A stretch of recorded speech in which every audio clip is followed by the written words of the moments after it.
Grüße euch, liebe Zuseher.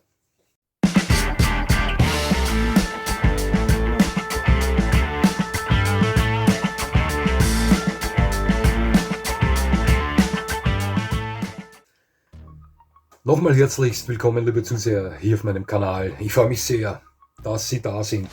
Heute geht es mal wieder um ein ganz heikles Thema, nämlich um Leinenaggression und um Kampflustigkeit und ob man das Ganze stoppen kann. Ich weiß, dass viele von uns mit diesen Themen zu tun haben. Und wir als Freunde einer recht kämpferischen Spezies müssen auch damit leben. So ist das mal. Das kann man nicht wegleugnen. Ja, wie bin ich auf dieses Video gekommen? Nun schauen Sie, durch eine eigentlich belanglose Begegnung vor einigen Tagen. Wir haben nicht weit von mir eine größere Wiese, wo so ziemlich alle Hunde im Umkreis von einem Quadratkilometer ihre Nachrichten hinterlassen. Es ist oft so, dass ich, bevor ich die Morgenrunde, die große Runde starte, dort hinten vorbeisehe mit Vito. Das habe ich auch vor einigen Tagen gemacht, um ihn Nachrichten lesen zu lassen, um ihn seine Nachrichten verbreiten zu lassen für die anderen nachfolgenden Hunde. Ja, als ich dort hingekommen bin, sah ich schon von der Ferne ein fremder Hundebesitzer mit fremdem Hund. Ich nahm ihn also kurz und versuchte so problemlos wie möglich an diesem Besitzer ins hintere Waldstück zu kommen. Ich wusste, er kennt diesen Hund nicht, er sieht dieses Gebiet als sein Revier an. Hier gibt es sicher Protest, und so war es auch. Also wir gingen parallel aneinander vorbei und schon vorher begann mein Hund zu protestieren. Er machte sich groß im Poniergehabe, Sie wissen schon, stellte die Nackenhaare auf, die Rute war erhoben, Ohren nach vorn und knurrte. Ja, der Besitzer des anderen Hundes wollte seinen Hund mit meinem Hund aber spielen lassen, das war ein kastrierter Rüde. Und ich sagte nur, lieber nicht, sagte ich zu ihm, und der Besitzer sagte dann zu seinem Hund, komm, gehen wir, der versteht das nicht. Ja. Gut, ich nahm das Gespräch mit diesem Herrn auf und versuchte ihm zu klären, nein, der versteht das schon, es ist nur so, mein Hund ist nicht kastriert und er sieht das als sein Revier an und ja, Ihren Hund kennt er nicht, außerdem kann er nicht deuten, was das ist, Männchen oder Weibchen kastriert, ist nicht so einfach, das ist der Grund, und versuchte ihm das zu erklären. Er hörte mir die ganze Zeit so zu. Als ich dann fertig war, ihm die Ohren voll zu labern, meinte er zu seinem Hund, so, hast du gehört? Der möchte nicht dein Freund sein, und ist weggegangen. Ne? Alter, ja. Also, ich möchte diesem Herrn seine Liebe zu Hunden nicht absprechen, aber manchmal kommt es mir so vor, als wären gewisse Hundebesitzer direkt vom Goldhamster auf den Hund gekommen. Ist ja nicht schlecht, wenn man etwas mehr Ahnung von der Materie selbst hat, würde ich mal sagen. Jo, der war höchstwahrscheinlich jetzt geschockt oder was von dem dominanten Verhalten an der Leine meines Hundes. Ja, und so bin ich auf das Video gekommen. Wie schaut's aus mit Leinenaggression, mit Kampflustigkeit? Was ist im Bereich des Normalen? Was ist schon extrem? Kann man das stoppen, wenn es voll ausgebrochen ist? Und so weiter. Aber vorneweg möchte ich gleich betonen, dass das kein Trainingsvideo ist, in welchem ich zeige, wie man voll ausgebrochene Leinenaggression oder Kampflustigkeit stoppen kann. Das ist es nicht. Dieses Video zielt darauf ab, zukünftigen Hundehalter auf eventuell eintretende Situationen vorzubereiten oder aktuelle Hundehalter, welche mit Leinenaggression und Kampflustigkeit zu tun haben, meine ernüchternde Erfahrung und Einstellung dazu preiszugeben. Darauf zielt es dieses Video ab. Doch zuerst mal, woher kommt diese Leinenaggression, diese Kampflustigkeit? Ja, das muss ja Gründe haben, ja, sicher hat das alles Gründe. Und diese Liste ist ja ellenlang. Also da könnten wir stundenlang miteinander sprechen über die Gründe, weshalb Ihr oder mein Hund leinenaggressiv ist oder kampflustig ist. Doch ich habe mir hier einige Hauptverdächtige meiner Meinung nach herausgesucht, die ich Ihnen kurz mal vorlesen möchte. Also die charakterliche Genetik eines Hundes ist mit Sicherheit schon einmal einer dieser Hauptverdächtigen. Wir wissen, dass eher triebige, schnelle Hunde dazu neigen, eventuell etwas leinenaggressiv zu sein oder Kampflustigkeit zu entwickeln, als rassetypisch ruhige Hunde, möchte ich behaupten. Dann ist es oftmals so, dass die Paarung Team psychisch starker Hund mit psychisch schwachen oder unsicheren Menschen hier oftmals ein Schuldiger ist. Wenn Sie zum Beispiel ein Mensch sind, der keine Autorität ausstrahlt. In gar keinem Fall. Ja. Psychisch eher unsicher und schwach sind und an der Leine einen Fürhaken, Riesenschnauzer, Rüden führen, ja, dann kann das oftmals auch in solche Richtung gehen. Meiner Meinung nach. Ja. Nicht erlerntes Sozialverhalten sowieso ein Hauptschuldiger, das wissen Sie. Speziell die ersten 4 Monate im Leben eines Hundes sind die Prägungsphase und da ist es ganz wichtig, dass der Hund soziale Kontakte erfährt. Man sagt ja, was Hänschen nicht lernt, lernt Hans nimmermehr. Ist nicht immer so, doch es ist sehr wichtig, dass auch der Hund die Hundesprache lernt, genauso wie wir Menschen unsere lernen. Wird das versäumt, kann es ja oftmals zu Problemen kommen. Und hier können dann Dinge wie Leinenaggressivität, Kampfeslust, aber auch Überscheuheit oder Überängstlichkeit auftreten. Also auch das ein Hauptverdächtiger für mich. Positives statt neutrales Feedback an den Hund, wenn er das erste Mal bei Begegnungen mit anderen Hunden dominantes Verhalten zeigt. Das möchte ich vielleicht so erklären. Schauen Sie.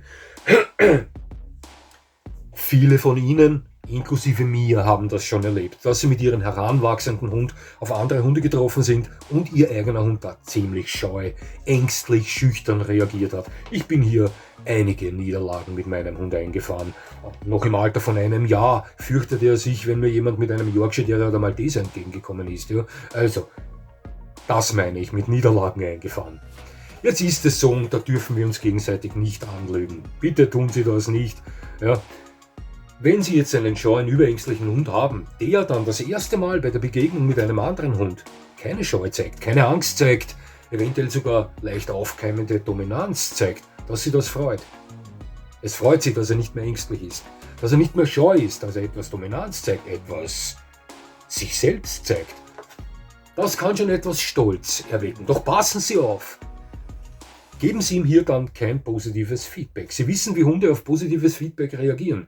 Die forcieren dann gewisse Eigenschaften, welche positives Feedback bei Ihnen hervorrufen. So funktionieren unsere Hunde. Ja? Versuchen Sie in diesem Fall, auch wenn Sie sich noch so freuen über diese Wandlung Ihres Hundes, neutral zu bleiben. Sie können sich innerlich freuen und stolz sein, aber bleiben Sie neutral. Und zeigen Sie dem Hund nicht, dass Sie das überschwänglich freut. Ja? Das kann in die verkehrte Richtung gehen. Auch ein Verdächtiger für mich. Doch der Übeltäter Nummer 1, und davon bin ich überzeugt, ja, so war es bei meinen Hunden und ich habe viele Freunde, bei denen es genauso war, ist Fehlverhalten von anderen Hundebesitzern. Und das möchte ich so erklären, dass es einfach so viel zu oft geschieht, dass von irgendwoher ein Hund auf sie hereingestürmt kommt, den sie nicht kennen, ihr Hund kennt ihn nicht und weit und breit ist nichts vom Hundebesitzer zu sehen. Auch mir ist das geschehen. So ist mir das Sozialverhalten meines jetzigen Hundes Vito zerstört worden, das garantiere ich Ihnen. Und so ist mir das Sozialverhalten meines American Pitbull Terriers Attila zerstört worden. Genau auf diesem Weg und auf keinem anderen. Ja. Das ist für mich der Übeltäter Nummer 1. Und ich weiß, mein Attila war ein kämpfender Dämon und oftmals hörte ich von Leuten, wenn ich sagte, hören Sie zu, passen Sie auf Ihren Hund bitte auf, mein Hund verträgt sich nicht mit anderen Rüden. Dann hörte ich, warum geben Sie Ihren Hund keinen Beißkorb drauf? Ich sage Ihnen was, das ist meine persönliche Meinung und da stehe ich felsenfest dahinter. Für mich gilt es so wie im Straßenverkehr, ja? Der Vertrauensgrundsatz. Ich muss mich doch darauf verlassen können, dass auch andere Hundebesitzer ihre Hunde in einer Art und Weise führen, dass sie niemanden anderen bedrängen, gefährden oder sonstiges. Weshalb soll ich meinen Hund, der sich mit anderen Hunden nicht verträgt und deswegen gesichert ist, bei über 30 Grad einen Maulkorb aufsetzen, nur weil andere Leute auf ihren Hund nicht aufpassen können? Verstehen Sie, was ich meine? Der Meinung bin ich auch heute noch, war ich damals und bin ich auch heute noch. Doch nochmal zurück. Der Hauptübeltäter für ausbrechende Leinenaggressivität oder Kampflustigkeit Ihres Hundes ist für mich Fehlverhalten anderer Hundebesitzer. Davon gehe ich nicht weg. Ja, doch Attila besaß übersteigerte Kampfeslust. Ganz klar. Also das war nicht mehr im Bereich des Normalen. Aber er war dementsprechend gesichert. Und obwohl dieser Hund in seinen 14 Lebensjahren, und ich bin nicht stolz darauf, ja, mir wäre lieber gewesen, er hätte kein einziges Mal gekämpft, aber an die 250 Kämpfe hinter sich hatte, möchte ich behaupten, dass er an keinen schuld war. An einem war ich schuld. Da habe ich ihn absichtlich ausgelassen, um das Leben eines Welpen zu retten. welcher sich in der Mangel eines kaukasischen Ovtchagers befunden hat. Ja? Und das ist mir geglückt. Ja, doch ich sage Ihnen was. Thema Kampflustigkeit, Dominanz. Es ist ein Irrglaube, dass sich fremde Hunde, die erwachsen sind, selbstbewusstes Wesen innehaben, immer freundlich und spielerisch begrüßen müssen. Das ist ein Irrglaube, der oftmals von Besitzern früh kastrierter Hunde verbreitet wird.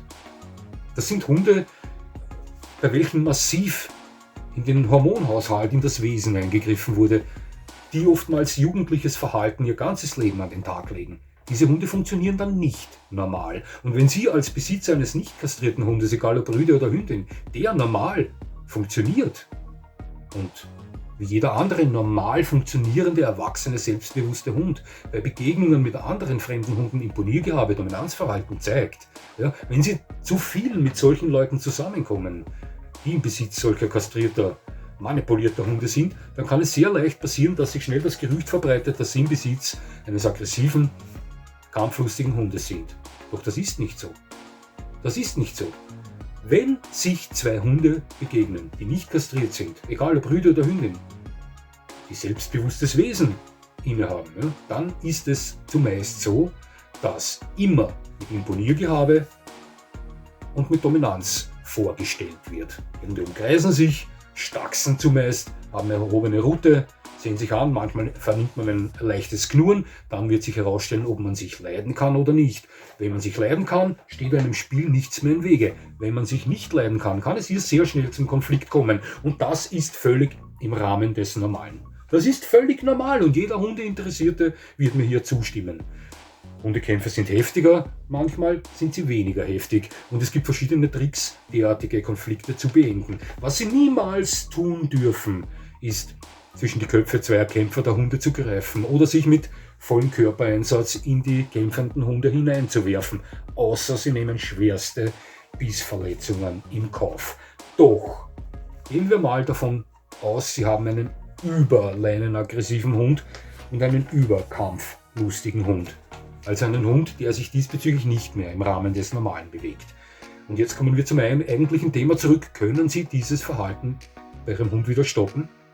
Nun, liebe Zuseher, hier muss ich ganz ernüchternd behaupten, meiner Meinung nach können Sie das nicht.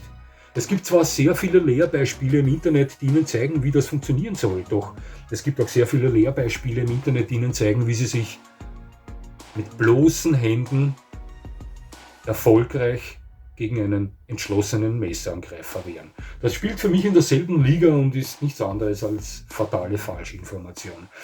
Wenn Sie aus welchen Gründen auch immer einen überkampflustigen, überleinenaggressiven Hund besitzen, ja, weil irgendetwas in der Erziehung nicht gepasst hat oder weil Sie einmal zu oft von einem heranstürmenden Hund überfallen wurden, also die üblichen Verdächtigen, ja, dann ist es für mich so, dass es in 99% der Fällen ein Fakt ist, mit dem Sie lernen müssen zu leben. Das ist meine Einstellung, meine Meinung. Meine Erfahrung, Sie können den Hund selbstverständlich via Leckerlis ablenken vor einem heranrückenden Feind. Ja. Wichtig ist hierbei immer der Zeitpunkt. Geben Sie hier die Leckerlis zu spät, kann der Hund das sehr schnell als Belohnung für sein Fehlverhalten ansehen. Hier müssen Sie aufpassen.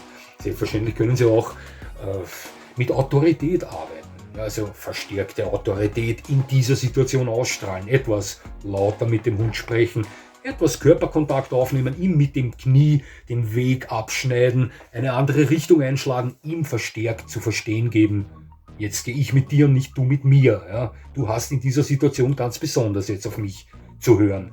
Das war nur ein Beispiel. Hier können Sie recht viel Feuer aus der Situation nehmen, sage ich mal. Aber den Hund auf Null resetten, auf normal zurückdrehen, wieder zum freundlich begrüßenden Nachbarshund zu formen, wird Ihnen in 99% der Fälle nicht mehr gelingen. Das ist meine Meinung.